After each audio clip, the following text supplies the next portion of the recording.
Hello everyone. स्वागत है आप सभी का संज्ञान क्लासेस के इस इम्पॉर्टेंट सेशन में। दोस्तों, आज हम सीडीपी पेडागोजी का फोर्थ पार्ट डिस्कस करेंगे, जिसमें हमने 23 क्वेश्चंस लिए हैं। आई होप पहले के 3 वीडियोस आप सभी लोग देख चुके होंगे एवं उससे आप लोगों को काफ़ी ज़्यादा बेनिफिट्स मिल रहा होगा। वीडियो स्टार्ट करने से पहले मैं कहना चाहूँगा, अगर आपको हमारी वीडियो पसंद आती है तो please like share and subscribe ज़रूर करें, क्योंकि इससे हमें भी थोड़ा सा मोटिवेशन मिलता है और आगे की वीडियोस अच्छी बनाने में हमें भी हेल्प मिलती है। और अगर कोई डाउट रहता है तो प्लीज़ कमेंट सेक्शन में ज़रूर बताएं। चलते अपने आज के फर्स्ट क्वेश्चन की तरफ। आज का हमारा फर्स्ट क्वेश्चन है, अधिगम की अभिप्रेरणा को किस प्रकार कायम रखा जा सकता है। अधिगम की अभिप्रेरणा मतलब लर्निंग मोटिवेशन, बच्चों में मोटिवेशन किस प्रकार बनाए रखा जा सकता है, ये हमें बताना है। इसमें पॉजिटिव पॉइंट ढूंढना है। मोटिवेशन पॉजिटिव होता है क्योंकि फर्स्ट है बच्चे को दंड देकर, दंड देना तो निगेटिव है, हो ही नहीं सकता। बी, प्रवीणता अभिमुखी लक्ष्यों पर जोर देकर, लक्ष्यों पर जोर देना सही बात होती है, लेकिन आगे के भी देखते हैं। बच्चों को बहुत आसान क्रियाकलाप देकर, बिल्कुल नहीं। बहुत ईजी थे तो ऐसे कि जो बच्चे के लेवल के भी नहीं हो, बिल्कुल गलत है ये तो। यंत्रवत याद करना, याद करना भी क्या होगा, नेगेटिव। तीनों नेगेटिव है, कौन सा होगा, प्रवीणता अभिमुखी लक्ष्यों पर जोर देकर। प्रवीणता होती है एबिलिटी, हम किस चीज में अच्छा कर सकते हैं, क्या हमारा इंटरेस्ट है, उस तरफ हमें मतलब उस अकॉर्डिंग हमें लक्ष्य से सेट करने हैं, बच्चों के टारगेट सेट करने हैं और उन पर हमें फोकस कर कर चलना है। ठीक है, नेक्स्ट आगे बढ़ते हैं सेकंड क्वेश्चन की तरफ। शर्मिंदगी, सॉरी, शर्मिंदगी, शर्मिंदगी यानी कि शेम, शेम, शेम का क्या संबंध है ये बताना है हमें। फर्स्ट, क्या संज्ञान से कोई संबंध नहीं है, बिल्कुल गलत बात है। शर्मिंदगी का संबंध होता है। क्यों होता है समझिए आप। क्लास में एक बच्चा है, उस बच्चे को सब कुछ आता है, कुछ क्वेश्चंस उसे नहीं आते, लेकिन वो शर्मिंदगी की वजह से यानी कि हेजिटेशन की वजह से क्लास में नहीं पूछ पा रहा, तो क्या बच्चा समझ पाएगा, क्या बच्चा सीख पाएगा, नहीं। तो शर्मिंदगी का संज्ञान से संबंध होता है, ये ऑप्शन तो गलत है। बी, का संज्ञान पर नकारात्मक प्रभाव पड़ सकता है, बिल्कुल ये बात बिल्कुल ठीक है। शर्मिंदगी का निगेटिव इफेक्ट पड़ सकता है, क्योंकि अगर बच्चे में शेमफुल रहेगी, शर्मिंदगी रहेगी, हेजिटेशन रहेगी, तो बच्चे पर उसका निगेटिव इफेक्ट पड़ेगा। बी ऑप्शन हमारा सही है। सी की बात करते हैं, अगर बच्चों को अधिगम हेतु अभिप्रेरित करने के लिए बहुत प्रभावशाली है, शर्मिंदगी प्रभावशाली कैसे हो जाएगी, बिल्कुल नहीं। डी, शर्मिंदगी के भाव को अध्यापन अधिगम प्रक्रिया में बारंबार पैदा करना चाहिए, बिल्कुल गलत बात। शर्मिंदगी क्यों पैदा करेंगे हम, बी ऑप्शन करेक्ट है। का संज्ञान पर नकारात्मक प्रभाव पड़ सकता है। नेक्स्ट क्वेश्चन नंबर थर्ड, निम्न में से अध्यापन अधिगम का सबसे प्रभावशाली माध्यम कौन सा है। सबसे प्रभावशाली माध्यम मतलब पॉजिटिव ढूंढना है हमें। अध्यापन अधिगम का, ए, विषय वस्तु को यंत्रवत याद करना, याद करना तो नेगेटिव होता है, देखना ही नहीं है। बी, संकल्पनाओं के बीच संबंध खोजना, बिल्कुल सही बात है, ये कॉन्सेप्ट्स के बीच हमें रिलेशन बनाना है, खुद से संबंध बनाना है। सी, बिना विश्लेषण के अवलोकन करना, बिल्कुल गलत है, अवलोकन करना पॉजिटिव है लेकिन बिना विश्लेषण के, ये गलत है। डी, अनुकरण, नकल और दोहरान, नकल भी क्या होता है, निगेटिव होता है, तीनों निगेटिव है, कौन सा होगा, संकल्पनाओं के बीच संबंध खोजना, कॉन्सेप्ट्स के बीच रिलेशन बनाना, कॉन्सेप्ट मैपिंग करना। ठीक है, नेक्स्ट क्वेश्चन नंबर फोर, बच्चों को सीखने में कठिनाई होती है जब, बच्चों को कब कठिनाई होती है। ए, सूचना अलग अलग टुकड़ों में प्रस्तुत की जाए। देखो, अगर सूचना हम अलग अलग टुकड़ों में प्रस्तुत करेंगे तो मेरे ख्याल से तो कोई कठिनाई होनी की नहीं, और मेरे ख्याल से क्या कठिनाई होगी ही नहीं। क्यों, क्योंकि जो बच्चों को हम सिखा रहे हैं उसे हमने पार्ट्स में प्रस्तुत कर दिया, बच्चों के साथ छोटे छोटे हमने उसके खंड बना दिए, तो वो चीज़ तो और आसान हो गई, कठिनाई कहाँ होगी। बी, वो आंतरिक रूप से अभिप्रेरित हो ना, अगर आंतरिक रूप से अभिप्रेरित तो कठिनाई क्यों होगी, बिल्कुल नहीं। सी, अधिगम सामाजिक संदर्भ में हो, सामाजिक संदर्भ में हो तो ये भी बच्चे के लिए पॉजिटिव रहेगा, बिल्कुल नहीं। डी, विषय वस्तु को बहु रूपों में प्रस्तुत किया गया हो, अगर हम एक सब्जेक्ट को बहुत सारे रूप में प्रस्तुत कर रहे हैं तो वो बात भी ठीक है, मतलब हम कहना चाहिए मल्टीटास्किंग, बच्चों को मल्टी टैलेंटेड बनाने की कोशिश कर रहे हैं, तो ये बात भी बिल्कुल ठीक है। हमें निगेटिव ढूंढना है तो तीनों में से निगेटिव, हालांकि ये ऑप्शन भी बहुत ज़्यादा निगेटिव नहीं है, लेकिन चारों में कौन सा माना जाएगा, ऑप्शन ए, सूचना अलग अलग टुकड़ों में प्रस्तुत की जाए, ये क्या होगा इसका आंसर। अगर सूचना को हम अलग अलग टुकड़ों में दे रहे हैं तो वो बच्चे के लिए कठिनाई पैदा करेगा। नेक्स्ट क्वेश्चन नंबर 5, अधिगम की सर्वोत्तम अवस्था कौन सी है? सर्वोत्तम अवस्था मतलब सबसे अच्छी अवस्था कौन सी है अधिगम की, वो हमें बताना है। ऑप्शन ए, उच्च उत्तेजना उच्च भय। देखो उत्तेजना वाली बात तो ठीक है, लेकिन उच्च नहीं होनी चाहिए, है तो होना ही नहीं चाहिए बिल्कुल। तो फर्स्ट ऑप्शन तो हो नहीं सकता सर्वोत्तम का, ये तो उत्तम भी नहीं है। बी में भी उच्च भय आ रहा है, भय का मतलब होता है डर। बच्चे में डर अगर होगा तो बच्चा पढ़ेगा क्या? बिल्कुल भी नहीं पढ़ पाएगा। बी भी नहीं होगा।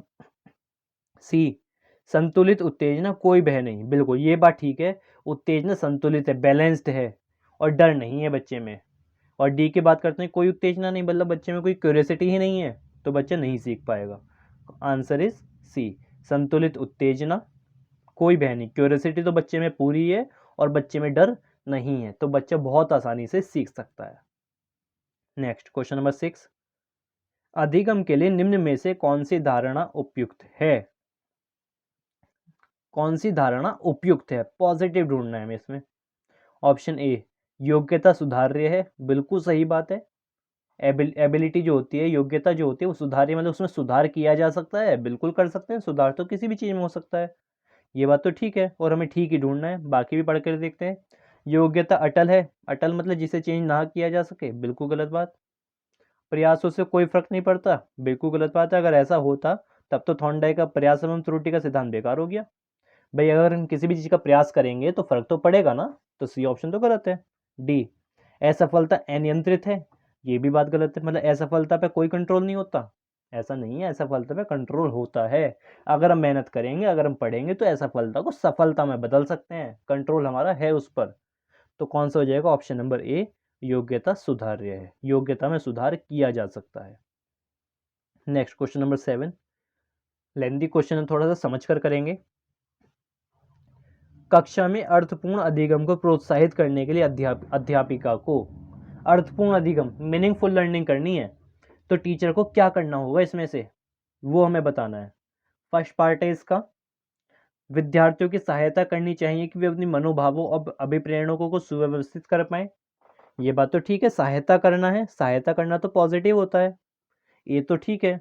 बी, विद्यार्थियों को उनके प्रदर्शन के आधार पर वर्गीकृत और नामांकित करके योग्यता आधारित समूह, बिल्कुल गलत बात है। एबिलिटी ग्रुपिंग तो निगेटिव होता है, नहीं करना हमें बिल्कुल। थर्ड, विद्यार्थियों से संवाद और परिचर्चा को प्रोत्साहित करना चाहिए, ये बात भी बिल्कुल ठीक है, संवाद परिचर्चा डिस्कशन पॉजिटिव में आते हैं जिससे वो बहुपरिप्रेक्ष्य में करने में सशक्त हो, बिल्कुल ठीक बात है। संवाद परिचर्चा डिस्कस ग्रुप डिस्कस पॉजिटिव होते हैं, तो थर्ड भी क्या होगा? पॉजिटिव। फोर्थ, कक्षा में विविधता की उपेक्षा करके, उपेक्षा करना निगेटिव होता है, शिक्षण की मानक विधि को अपनाना चाहिए, उपेक्षा करना क्या है? निगेटिव। अपेक्षा और उपेक्षा में बहुत अंतर है, उपेक्षा मतलब होता है किसी चीज को हटाना, किसी चीज की मजाक बनाना, तो विविधता की उपेक्षा बिल्कुल गलत बात है, ये भी क्या होगा? निगेटिव। कौन सा हो जाएगा? First and third, option number A, first and third हमारा पॉजिटिव है। आगे बढ़ते हैं। नेक्स्ट क्वेश्चन नंबर 8, एक प्रारंभिक कक्षा कक्ष में एक बच्ची अपने साथ जो अनुभव लाती है, बच्ची जो अनुभव ला रही है उसे क्या करना चाहिए? उसे अस्वीकार कर देना चाहिए, बिल्कुल गलत बात है, अस्वीकार नहीं बल्कि स्वीकार करना चाहिए। बी, उसकी उपेक्षा नहीं, उपेक्षा भी मैंने बताया निगेटिव वर्ड होता है, देखना ही नहीं है, उस पर ध्यान नहीं देना चाहिए, बिल्कुल गलत है। डी क्या है? उन्हें शामिल करके उनका संचय करना चाहिए, ये बात ठीक है। बच्चा जो भी एक्सपीरियंस ला रहा है, जो भी अनुभव ला रहा है, जो भी सीख कर आ रहा है, ऐसा नहीं है कि आप उस पर ध्यान ही नहीं देंगे, आपको ध्यान भी देना है और उसका संचय यानी कि उसे क्लास में शामिल भी करना है, ठीक है। नेक्स्ट क्वेश्चन नंबर 9, कक्षा में प्रभावशाली अधिगम के लिए रिक्त स्थान वातावरण की रचना करनी चाहिए, बजाय कैसे वातावरण की रचना करनी चाहिए और कैसे की नहीं करनी चाहिए, ये हमें बताना है। एक तो पॉजिटिव बताना है और दूसरा नेगेटिव बताना है। ए है सहयोगिक वातावरण की रचना करनी चाहिए, ना कि प्रतिस्पर्धात्मक, ये बात बिल्कुल ठीक है कि हमें बच्चों में सहयोगिता की भावना को विकसित करना है, ना कि प्रतिस्पर्धा, प्रतियोगिता नहीं करवानी, बच्चों में कंपटीशन नहीं करवाना, बल्कि सहयोगिता करवानी है। तो ऑप्शन ए हमारा सही होगा। अगर बी की बात करते हैं, प्रतिस्पर्धा की रचना करनी चाहिए, बिल्कुल गलत है। भयावह की रचना करनी चाहिए, बिल्कुल गलत है, यानी कि डर का माहौल बना दो, गलत है। प्रतिस्पर्धा गलत है। कौन सा होगा? ऑप्शन नंबर ए, हमें कक्षा में सहयोगिक वातावरण की रचना करनी चाहिए, मतलब जिसमें बच्चे हेल्प कर सकें बजाय प्रतिस्पर्धा के, बजाय कंपटीशन के। ठीक है, तो ऑप्शन ए करेक्ट है। नेक्स्ट क्वेश्चन नंबर 10, निम्नलिखित में से कौन सा उदाहरण विद्यार्थियों को अधिगम के लिए अभिप्रेरित करने के लिए प्रभावशाली पद्धति है? प्रभावशाली पद्धति, पॉजिटिव ढूंढना है। ए, पाठ उपलब्ध कराना, विशेषकर जब जब विद्यार्थी कोई नया कौशल सीख रहा है। ये बात बिल्कुल ठीक है। पाठ क्या होता है? स्कैफोल्डिंग बोल देते हैं इंग्लिश में। पाठ या फिर ढांचा निर्माण, साधारण सी भाषा में मीनिंग होता है सहयोग, हेल्प। ये टर्म दी किसने थी? वयोगास्की ने ये टर्म दी थी, ZPD, स्कैफोल्डिंग एंड MKO। तो स्कैफोल्डिंग को बोल देते हैं पाठ, यानी कि सहयोग, बच्चे को सहयोग उपलब्ध कराना जब विद्यार्थी कोई नया कौशल सीख रहे हैं। तो ये बात तो बिल्कुल ठीक है, पॉजिटिव है। बी, सीखने से ज्यादा कार्य पूरा करने पर बल देना, गलत है। बस सिलेबस पूरा करवा दो, भले से बच्चा सीखे ना कुछ, नेगेटिव है ये तो। सी, वे कार्य देना जो बहुत सरल हो, नेगेटिव है, बहुत आसान चीज नहीं देनी बच्चों को। डी, प्रतियोगिताओं के लिए बहुत सारे अवसर उपलब्ध कराना, ठीक है, लेकिन प्रतियोगिता तो नहीं करवानी हमें बच्चों में। तो डी भी क्या होगी? नेगेटिव। क्या हो जाएगा? Option number A. Next question number 11, समूह में एक दूसरे को पढ़ाने और सहायता करने से, ग्रुप डिस्कशन की बात हो रही है, ग्रुप लर्निंग की बात हो रही है, एक दूसरे को पढ़ाने और सहायता करने से क्या होता है? ए, बच्चे स्वयं की चिंतन प्रक्रिया पर आक्षेप कर सकते हैं और संज्ञानात्मक क्रियाकलाप के उच्च स्तर पर पहुंच सकते हैं। बिल्कुल ठीक बात है कि अगर बच्चा ग्रुप में सीखेगा, ग्रुप में पढ़ेगा, तो स्वयं के चिंतन प्रक्रिया पर आक्षेप, यानी कि अपने बारे में बच्चा सोच सकता है कि मैं कहाँ कहाँ गलत सोच रहा हूँ, कहाँ मेरे में कमी है। और संज्ञानात्मक क्रियाकलाप के उच्च स्तर, यानी कि बच्चा अपना मानसिक विकास कर सकता है, मानसिक विकास के उच्च स्तर पर पहुंच सकता है। ये बात बिल्कुल ठीक है। बी, बच्चों में भ्रांति उत्पन्न हो सकती है, मतलब कंफ्यूजन पैदा करेगा, क्या? नेगेटिव है ये तो। सी, बच्चों का ध्यान भंग हो सकता है, नेगेटिव है ये तो। बच्चों में प्रतिस्पर्धात्मक प्रवृत्ति, प्रतिस्पर्धा नहीं करवानी, नेगेटिव है। कौन सा हो जाएगा? Option number A. Next question number 12, संरचनावादी ढांचे में अधिगम प्राथमिक रूप से क्या है? संरचनावादी ढांचे में, कंस्ट्रक्टिविज्म में क्या होता है अधिगम? यंत्रवत याद करना, नेगेटिव है। प्रबलन पर केंद्रित है, प्रबलन होता है पुनर्बलन, रेनफोर्समेंट। संरचना, पुनर्बलन पॉजिटिव होता है, लेकिन जो संरचनावादी होते हैं वो पुनर्बलन को नहीं मानते, पुनर्बलन को मानते व्यवहारवादी, बिहेवियरिस्ट। संज्ञानवादी तो, संरचनावादी तो ये मानते हैं कि ज्ञान का निर्माण बच्चे स्वयं करते हैं। ठीक है, तो प्रबलन भी नहीं होगा। अगर बात पूछते हमसे व्यवहारवादी के अनुसार, तो प्रबलन ठीक हो जाता। सी, अनुबंधन द्वारा अर्जित, अनुबंध की बात किसने करी थी? पेवलव ने और स्किनर ने की थी, शास्त्रीय अनुबंध और क्रिया प्रसूत अनुबंधन। लेकिन ये तो संरचनावादी की बात हो रही है, दोनों में से कोई भी संरचनावादी नहीं थे। डी, अवबोधन की प्रक्रिया पर केंद्रित है, ये बात बिल्कुल ठीक है। अवबोधन, अवबोध मीन्स होता है समझना, समझने पर आधारित होता है, ये बात ठीक है, क्योंकि अगर बच्चा समझेगा तो अपने ज्ञान का निर्माण वो स्वयं से कर सकता है, ज्ञान की संरचना कर सकता है बच्चा खुद से। तो कौन सा हो जाएगा? Option number D. Next question number 13, अनेक घटनाओं के बारे में बच्चों के द्वारा बनाए गए सहजानुभूति सिद्धांतों, सहजानुभूति सिद्धांत कौन से होते हैं? सहजानुभूति सिद्धांत होते हैं जो बच्चे खुद से बनाते हैं। बच्चे जो किसी चीज के बारे में कॉन्सेप्ट, किसी चीज के बारे में थिंकिंग जो खुद से बनाते हैं, उसे बोलते हैं सहजानुभूति सिद्धांत। तो बच्चों द्वारा बनाए गए सहजानुभूति सिद्धांतों के संदर्भ में एक शिक्षिका को क्या करना चाहिए? बच्चे ने कुछ अनुभव बनाए, कोई सिद्धांत बनाए खुद से, तो टीचर को क्या करना चाहिए वो हमें बताना है। ऑप्शन ए, बच्चों के इन सिद्धांतों को अनदेखा करना चाहिए, बिल्कुल गलत है, अनदेखा नहीं करते हम, ध्यान देना है उस पर। बच्चों को दंडित नहीं, बिल्कुल नेगेटिव है। बार बार याद करने के द्वारा याद करना, नेगेटिव है। डी, प्रतिकूल प्रमाण एवं उदाहरणों को प्रस्तुत करके बच्चों के इन सिद्धांतों को चुनौती देनी चाहिए, ये बात बिल्कुल ठीक है। मतलब क्या है इसका? बच्चे ने सिद्धांत बनाए, जरूरी तो नहीं है ना वो सिद्धांत सही हो, भाई बच्चे ने बनाया, उसमें कुछ ना कुछ कमी भी हो सकती है। तो टीचर को क्या करना चाहिए, प्रतिकूल प्रमाण यानी कि जो सही प्रमाण, सही फैक्ट्स हैं, वो बच्चे को दिखाकर उदाहरण प्रस्तुत करके बच्चों के सिद्धांत को सही करना चाहिए। चुनौती देनी चाहिए कि बेटा तुमने बनाया सही है, लेकिन बिल्कुल सही इसका ये होता है। ठीक है, तुम्हें प्रतिकूल प्रमाण देने, उदाहरण देने, तब बच्चों को चुनौती देनी है। नेक्स्ट क्वेश्चन नंबर 14, बच्चों को अधिगम गतिविधियों में भागीदारी करने के लिए लगातार पुरस्कार देना एवं दंड का प्रयोग करने से क्या प्रभाव पड़ता है। हम अधिगम गतिविधि में भागीदारी करवाना चाह रहे हैं बच्चों से और लगातार पुरस्कार और दंड दे रहे हैं, तो उससे क्या प्रभाव पड़ेगा। ए, बाहरी अभिप्रेरणा कम होती है। गलत है ये तो, क्योंकि पुरस्कार और दंड दंड तो बाहरी अभिप्रेरणा है। पुरस्कार तो बाहर से मिलता है ना, कोई और दे रहा है, तो वो तो एक्सटर्नल मोटिवेशन है, वो कम नहीं होगा, बढ़ेगी। तो ये ऑप्शन तो नहीं होगा।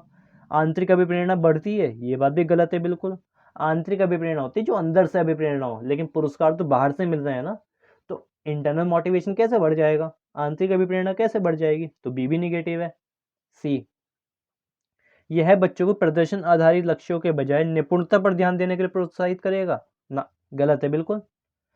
भाई बच्चों को ट्रॉफी मिल रही है, शील्ड मिल रही है, प्राइज मिल रहे हैं, तो बच्चा क्या क्या सोचेगा, मैं सीख जाऊं या मेरा रिजल्ट आ जाए।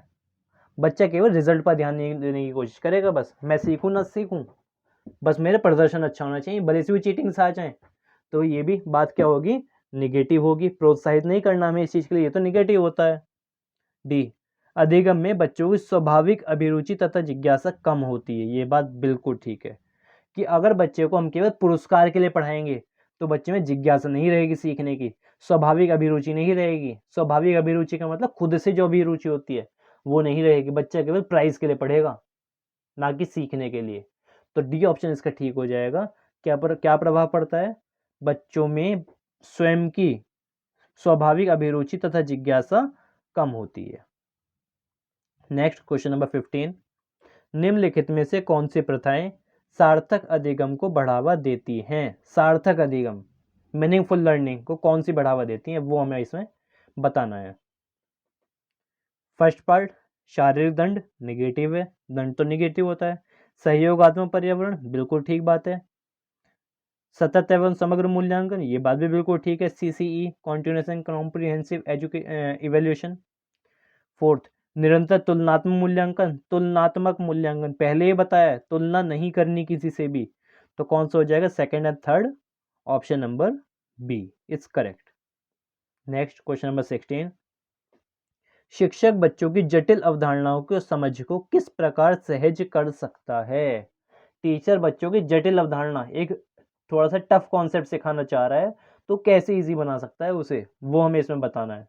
एक व्याख्यान देकर, व्याख्यान, लेक्चर, व्याख्या निगेटिव होता है। बी, प्रतियोगिता अवसर, प्रतियोगिता निगेटिव है, देखना ही नहीं है। वर्ड को पकड़ो आप, केवल निगेटिव पॉजिटिव वर्ड्स पकड़ने हैं, उससे एकदम आप आंसर पर पहुंचेंगे। टाइम नहीं लेते पेडागोजी, चुटकियों में होते हैं पेडागोजी के क्वेश्चंस। सी, बार बार यांत्रिक अभ्यास निगेटिव है, यांत्रिक अभ्यास नहीं करना, यांत्रिक अभ्यास होता है रटना, रटना नहीं है किसी भी चीज को। डी, अन्वेषण में परिचर्चा के लिए अवसर उपलब्ध कराकर, बिल्कुल ठीक है, पॉजिटिव पॉइंट है। अन्वेषण यानी कि खोज करना, एक्सप्लोर करना, और परिचर्चा मीन्स डिस्कशन करना, तो ऐसे अवसर उपलब्ध कराकर हम टफ चीज को भी इजी बना सकते हैं। नेक्स्ट क्वेश्चन नंबर 17, निम्नलिखित में से कौन सा कारक कक्षा में सार्थक अधिगम का पक्ष लेता है। सार्थक अधिगम का पक्ष लेता है, पॉजिटिव बताना है हमें इसमें।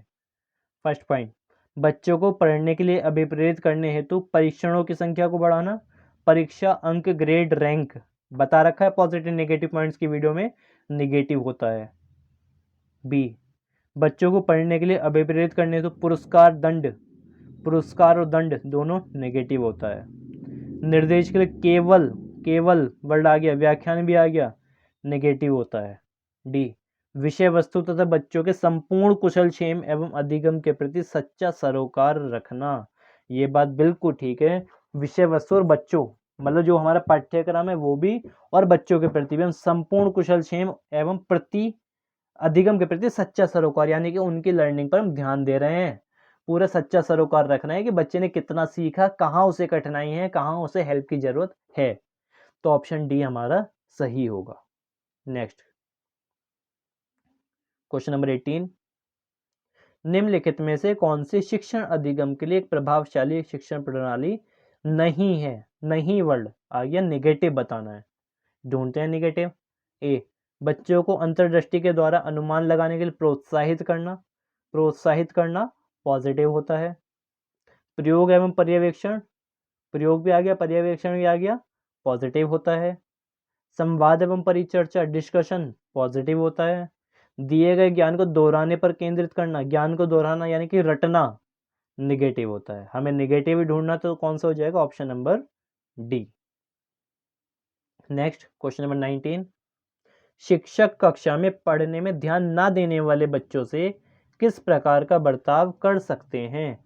कुछ बच्चे ऐसे हैं जो पढ़ाई में ध्यान नहीं दे रहे, तो टीचर को कैसा बिहेव करना चाहिए उन बच्चों से, वो हमें बताना है। ए, बच्चों को कक्षा से बाहर जाने के लिए कहकर, बिल्कुल गलत है। क्लास से बाहर निकाल दो, हालांकि निकाल देते हैं कुछ टीचर्स, पर ये गलत है, ऐसा नहीं करना हमें। पूरी कक्षा के सामने उन्हें बार बार डांट कर, बिल्कुल गलत है, इससे तो बच्चे में हीन भावना आ जाएगी। सी, उनसे बात करके तथा उनकी अरुचि का कारण जानने की कोशिश करके, ये बात बिल्कुल ठीक है। अगर बच्चा पढ़ाई में ध्यान नहीं दे रहा तो हमें उससे अलग में बात करनी है, और बच्चे का इंटरेस्ट क्यों नहीं है उसका कारण जानने की कोशिश करना है हमें। तो ऑप्शन सी हमारा सही है। डी क्या है? उन्हें गृह कार्य के रूप में अत्यधिक वर्कशीट देकर, निगेटिव है। जो बच्चा क्लास में नहीं पढ़ रहा वो घर पे कैसे पढ़ लेगा? तो कौन सा होगा? Option number C. Next question number 20, संरचनावादी उपागम बताता है, संरचनावादी आ गया फिर से, कंस्ट्रक्टिविज्म। उपागम बताता है कि ज्ञान की संरचना के लिए ज्ञान की संरचना यानी कि ज्ञान का निर्माण करने के लिए क्या आवश्यक है, वो हमें बताना है। विद्यार्थी का पूर्व ज्ञान, बिल्कुल ठीक बात है, बच्चे की प्रीवियस नॉलेज इंपॉर्टेंट है। बच्चे ने क्या पहले से सीख रखा है उसी से रिलेट करके वो नई चीजें बना सकता है खुद से। अनुबंधन, गलत बात है, अनुबंधन की बात संरचनावादी कभी नहीं करते। दंड तो निगेटिव है ही, देखना ही नहीं है। याद करना भी क्या है? निगेटिव। तो क्या आवश्यक है? विद्यार्थी का पूर्व ज्ञान। नेक्स्ट क्वेश्चन नंबर 21,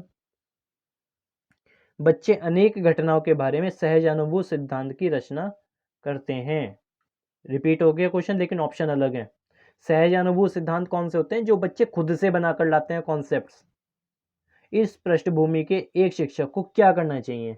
कुछ बच्चे ऐसे हैं जो अपने आप से कुछ थ्योरीज बनाकर लाए हैं, कुछ सिद्धांत बनाकर लाए हैं, कुछ अपने अनुभव बनाकर लाए हैं, तो टीचर को क्या करना चाहिए? ए, संवाद के द्वारा बच्चों की इन अवधारणाओं को चुनौती देनी चाहिए, बिल्कुल सही बात है, संवाद क्या होता है? पॉजिटिव होता है। बी, बच्चों के विचारों को खारिज कर देना चाहिए, यानी कि मानो मत उन्हें, उन्हें दरकिनार कर दो, गलत है ये तो। सी, बच्चों के विचारों एवं सिद्धांतों को अनदेखा कर देना चाहिए, गलत है, अनदेखा भी नहीं करना। बच्चों के इन विचारों के लिए डांटना चाहिए, डांटना भी क्या है? निगेटिव है, देखना ही नहीं आगे। कौन सा हो जाएगा? ऑप्शन नंबर ए, संवाद के द्वारा बच्चों की इन अवधारणाओं को चुनौती देनी चाहिए। नेक्स्ट क्वेश्चन नंबर 22, निम्नलिखित में से कौन से कारक अधिगम को प्रभावित करते हैं? अधिगम को प्रभावित करने वाले कारक देखने हैं हमें इसमें, देखते हैं। फर्स्ट, विद्यार्थी की अभिरुचि, बिल्कुल ठीक बात है, इंटरेस्ट तो प्रभावित करेगा ही करेगा। अगर हमारा मैथ में इंटरेस्ट ज़्यादा है तो मैथ बहुत अच्छे से सीख सकते हैं, एसएसटी नहीं सीख पाएंगे। एसएसटी में इंटरेस्ट है तो हम एसएसटी बहुत अच्छे से सीख सकते हैं, मैथ नहीं सीख पाएंगे। तो इंटरेस्ट तो डिपेंड करता है। बी, विद्यार्थी का सामवेगिक स्वास्थ्य, ये भी बात ठीक है, मतलब क्या उसके संवेग है? अगर बच्चा मन से बहुत ज़्यादा दुखी है तो वो पढ़ पाएगा क्या? बिल्कुल भी नहीं। बहुत ज़्यादा खुश भी अगर हो तब भी वो नहीं पढ़ पाएगा, है ना? तो संवेग भी प्रभावित करेंगे। शिक्षा शास्त्र रणनीतियाँ, ये बात भी प्रभावित करती हैं। शिक्षा शास्त्र यानी कि पेडागोजिकल कॉन्सेप्ट्स, टीचर किस वे में पढ़ा रहा है, ये बात भी इंपॉर्टेंट है। और डी, फोर्थ पार्ट, विद्यार्थी का सामाजिक एवं सांस्कृतिक संदर्भ, ये बात भी इंपॉर्टेंट है, ये भी प्रभावित करेगा। अगर बच्चा किसी सभ्य समाज से आ रहा है, पढ़े लिखे समाज से आ रहा है, तो बच्चा अच्छा सीख सकता है, और बच्चा अगर किसी ऐसे समाज से आ रहा है जहाँ पर पढ़ाई की इंपॉर्टेंस ही नहीं है, तो बच्चा नहीं सीख पाएगा। तो चारों सही है, कौन सा हो जाएगा? Option number D. नेक्स्ट, और आज की क्लास के लिए लास्ट क्वेश्चन, निम्नलिखित में से क्या ज्ञान के सार्थक संरचना की प्रक्रिया का महत्वपूर्ण पहलू है? सार्थक संरचना, मीनिंगफुल कंस्ट्रक्टिविज्म, क्या महत्वपूर्ण है वो हमें बताना है। ऑप्शन ए, सामाजिक पारस्परिक क्रियाएं, बिल्कुल पॉजिटिव पॉइंट होता है सामाजिक पारस्परिक क्रियाएं। बी, लगातार अभ्यास तथा बार बार स्मरण करना, निगेटिव है। पुरस्कार एवं दंड, निगेटिव है। उद्दीपन प्रतिक्रिया यानी कि एसआर थ्योरी संरचनावादी में नहीं आती कहीं से कहीं तक भी। ये तो एसआर थ्योरी तो थॉर्नडाइक ने दी थी, व्यवहारवादी थे वो, तो ये भी नहीं होगी। क्या हो जाएगा इसका? सामाजिक पारस्परिक क्रियाएं। हम समाज में क्या क्या एक्टिविटीज कर रहे हैं, क्या क्या हम कोऑर्डिनेशन कर रहे हैं, वो इंपॉर्टेंट है हमारे लिए। ठीक है, आज की क्लास में हमने 23 क्वेश्चन डिस्कस किए। अगर इन क्वेश्चन में किसी को किसी भी क्वेश्चन में डाउट हो तो कमेंट सेक्शन में लिखकर जरूर बताएं। इसके अलावा अगर हमारा सेशन आपको पसंद आता है तो लाइक शेयर एंड सब्सक्राइब जरूर करें। अगर आप और कोई टॉपिक अलग से पढ़ना चाहें सीडीपी का तो प्लीज वो भी कमेंट सेक्शन में बताएं, उसकी वीडियो भी कोशिश करेंगे हम लोग यूट्यूब पर अपलोड कर दें। ओके, आज के लिए इतना ही रखते हैं। Okay, thank you.